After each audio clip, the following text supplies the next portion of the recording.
you see those guys play, your instincts tell you this guy's different. Dan Carter knew the power of winning. The flip side of that was the intense pressure. It's a massive, massive challenge. There's so many things behind the scenes that people don't really see. I'd go back to my hotel room and I'd be broken. I just had tears coming down my face. And the media is harsh, hurtful, devious. Imagine a dad, just like any other, chuckling at the desires of his 8-year-old boy. He shakes his head affectionately, saying, he dreams of being born in Argentina. It's not about just any dream, but about wanting to play for Barcelona and never wearing the cherished All Blacks jersey. Why? Because in his little mind, he's convinced he's Argentinian. Blame it on Lionel Messi, the soccer maestro who has captured the imagination of countless young hearts. The dad, Dan Carter, wonders aloud, pondering how rugby, his passion, could ever rival the commercial prowess of football.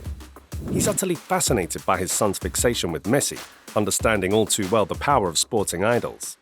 It's attempting to draw parallels between Carter and Messi. For 2 decades, Carter has been rugby's own version of Messi, a legend in his own right. And as he watches his son mimic his hero's dreams, he can't help but marvel at the circle of life. Now picture the scene. Carter, a proud father of 4 boys, reminiscing about his glory days in Paris with racing. If his eldest were to stumble upon his old racing kit, it wouldn't take much imagination to transform it into Messi's iconic Argentina shirt. The stripes might differ slightly, but the sentiment remains the same. It's not surprising considering both he and his wife, Honor Carter, have sport in their blood. She was an international hockey player. It is like sport is a member of the family in the Carter household, right?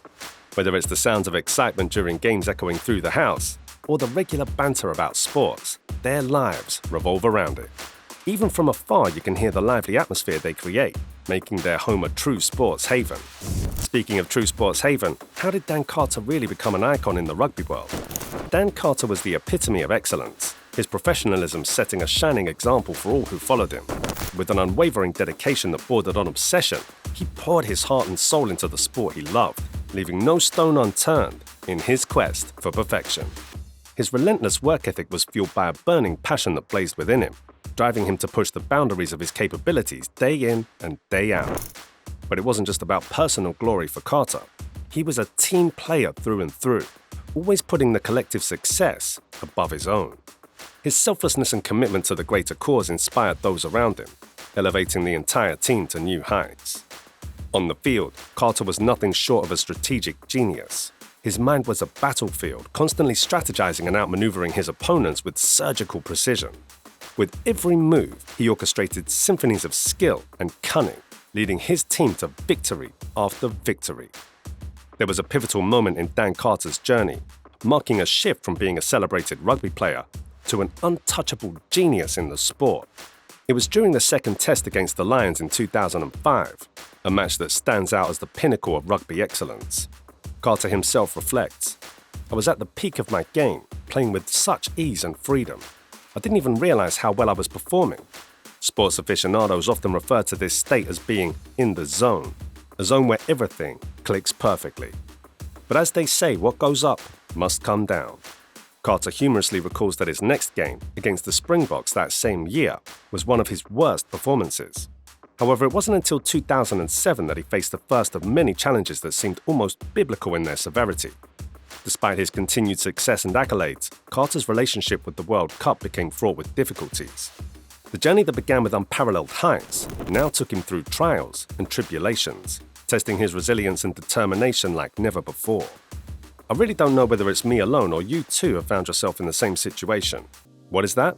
The time that you are most motivated and dedicated to doing something for yourself is the time that you will face your biggest challenge. This is the same phase that Carter had just turned himself into. But what truly set Carter apart was his ability to thrive under pressure. In the heat of battle, when the stakes were highest and the odds seemingly insurmountable, he remained cool and composed, a beacon of hope and leadership for his teammates. The All Blacks were soaring high, their dominance in rugby seemingly unshakable. But then came that fateful day in 2007 when they faced France in Cardiff.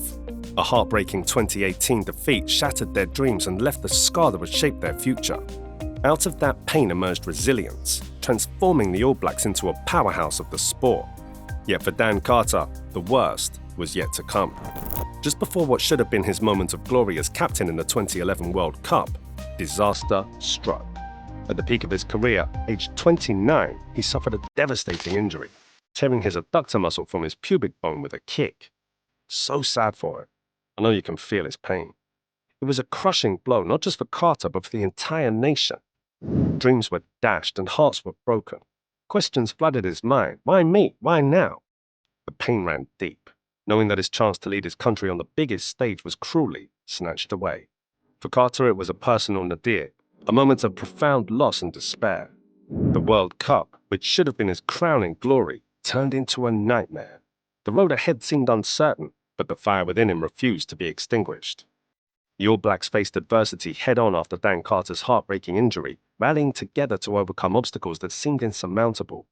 Led by the indomitable Richie McCaw, who played through excruciating pain with a broken foot, they fought tooth and nail to secure victory in the final, edging past France by a mere point.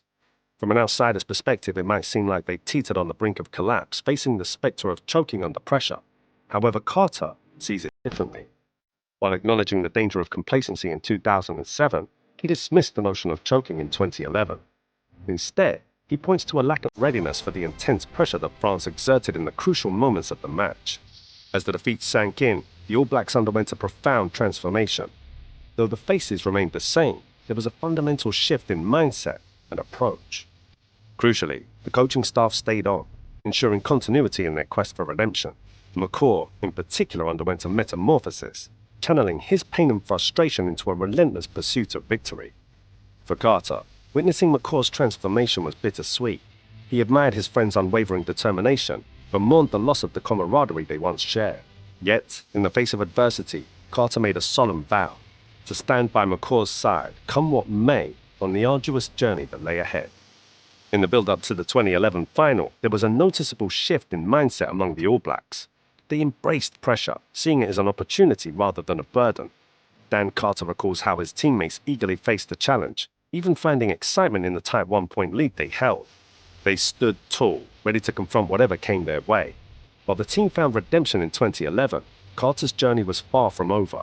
Despite setbacks and injuries, he remained steadfast in his determination to chase the ultimate prize. Over the next 4 years, he endured grueling physical challenges, rebuilding his body time and again in pursuit of his dream. The road to glory wasn't without its obstacles. In the quarter-final against France, history seemed to repeat itself. But this time, the All Blacks emerged victorious with a resounding 62-13 win, though not without Carter battling a nagging knee injury that threatened to derail his hopes once more. As the tournament progressed, Carter drew inspiration from his friend and teammate Richie McCaw, recalling his remarkable resilience in the face of adversity. Despite his own physical limitations, Carter found strength in McCaw's example, pushing through the pain to deliver standout performances when it mattered most. In the final showdown against Australia, Carter and McCaw rose to the occasion, showcasing their brilliance on rugby's grandest stage. With the stakes at their highest, they led the All Blacks to a historic victory, securing back-to-back World Cup titles and etching their names into the annals of rugby greatness. At the age of 33, Dan Carter had achieved his moment of catharsis, basking in the glow of his success.